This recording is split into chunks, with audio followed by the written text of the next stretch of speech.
زندگی کے سفر میں کبھی ایسے موڑ بھی آتے ہیں جب انسان امید اور نا امیدی کے دوراہے پر آ کھڑا ہوتا ہے۔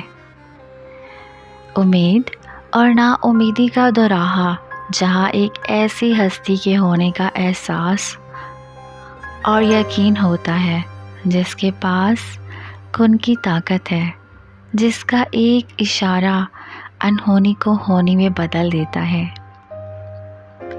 امید اللہ کا یقین ہے، نا امیدی اللہ کا انکار، ایسی ذات کا انکار جو ہر چیز پر قادر ہے۔ اسی لیے نا امیدی کو کفر کہا گیا ہے۔ حضرت یعقوب علیہ السلام نے اپنے بیٹوں کو حضرت یوسف علیہ السلام کی تلاش پر روانہ کرتے وقت فرمایا تھا، خدا کی رحمت سے نا امید نہ ہو، کہ خدا کی رحمت سے صرف کافر نا امید ہوتے ہیں۔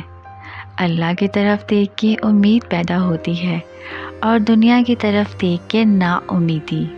امیدی اور نا امیدی کے بیچ میں اللہ ہی تو ہے۔